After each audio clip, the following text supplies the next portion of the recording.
So a very long time ago, before May 8th, 2025, Deadlock's Curiosity Shop used to look like this. You know, very basic, early alpha type stuff out here. Just squares, a name for each, with a colorless photo of what each item represents. No extra pizzazz nor flair added like Fairfinks and stuff. Very straightforward with the information it needed to give at the time. But not only that, if you would take a look at this, something's not right. Why does this guy have the ability to get 16 items? Also, why are they all segregated, which low-key kinda appropriate for the time Deadlock is set in. Anyways, like I said, back then you could have 16 items in Deadlock, with 4 of them each being separated as Weapon, Vitality, Spirit, and Flex, which all of the 4 Flex slots are locked, plus the 4 active slots like we still have now. But the only way to unlock those Flex slots was honestly all over the place because it's a beta. I can imagine the devs always be tweaking this stuff. So before the May 2025 patch, with my 5 minutes of research, I think it was this. 2 Guardians, 1 Walker, then all the Walkers,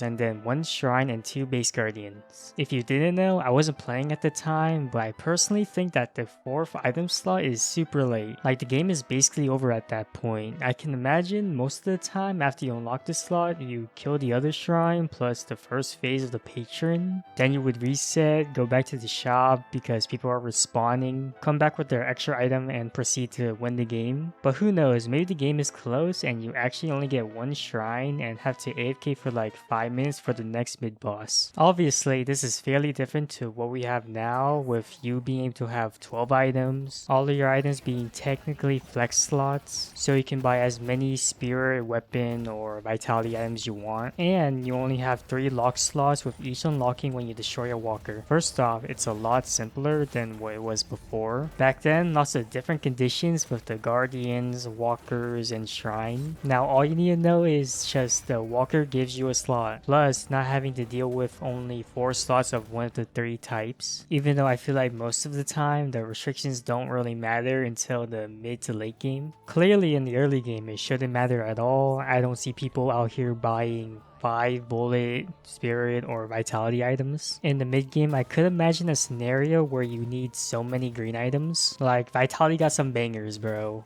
Extra stamina, healing right, Heal Bane, Enduring Speed, Counterspell, Dispel Magic, Metal Skin, Spirit Resilience. Now you're definitely not going to be building all that in a single game, but you'll probably be building at least 1 or 2 of those items, plus whatever your core green items are in your build. I have a feeling that being locked out might have been more of an issue back then than it is now. So let's test that theory. We're going to look at multiple builds, mostly made by me. Please don't make fun of them for being chopped, to see who would get locked out first, the old versus the new. With the old, it's once you try to get 5 of a single type, and with the new, it's once you try to buy your 10th item. So let's get started with my Celeste build. I typically buy high velocity rounds, healing right, cold front, extra stamina, silence wave, and heal bane in the early game, and then after that I usually buy one of the god tier 3.2k green items, and usually skip stamina mastery for later. Then I buy torment pulse, and I can't buy mystic expansion.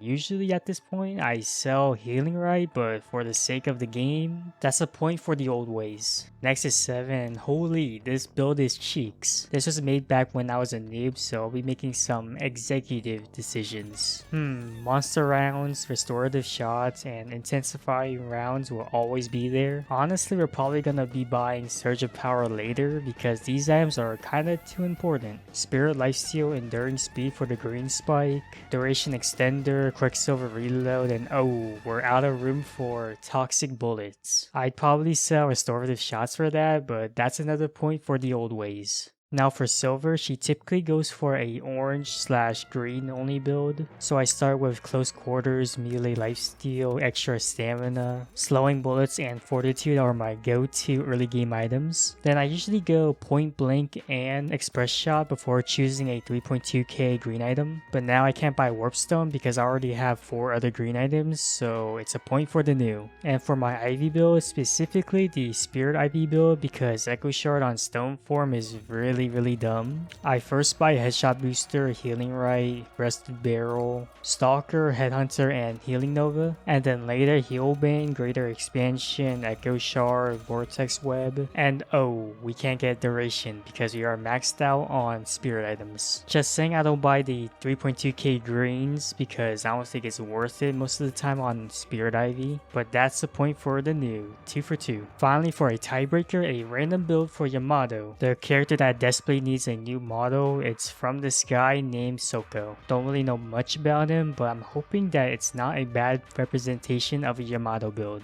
So we start with 2 sustain items, extra regen and melee life steal. Already not looking good. I think 2 sustain is typically too much this early. Spirit Strike, Mystic Shot, extra spear, Torment Pulse, Healbane, Spirit Snatch plus 1 more, 1.6k green for the spike. Healing booster in the mid game, improved spirit, compressed cooldown, and Mystic Reverb kinda messes with this experiment because this is both the 10th item and the 5th spirit item, so I guess we're moving on to a different character. So we're moving on to this Calico build from a player named Edo. Don't know how big he is, so let's just go down the list. Melee Lifesteal, Stalker, Cold Fence, Silent Wave, Life Strike, Torment, Enduring Speed, Spirit Snatch. I guess we can skip Hunter's Aura since it's optional. Then we go Dispel Magic, Arctic Blast. And the 5th item is Compressed Cooldown. There we go. The winner of this thingy is the new ways items are handled. Now that we have come to a conclusion, in all, it seems to me that if your character likes going down all 3 trees, then the old ways was way better for your build. But if you're a character that likes going down in either only Spirit plus Vitality or Weapon plus Vitality, then the new ways are friendlier to you. And for which one I believe is better, I think I prefer the new one for being easier to understand slash play around. Like for example, you don't have to worry about fitting in knockdown when you already have 4 spirit items or something. The unlocking system was also a bit convoluted with the additions of guardians and shrines needed back then. However, one thing I could say against the new system is 16 items is a lot more than 12.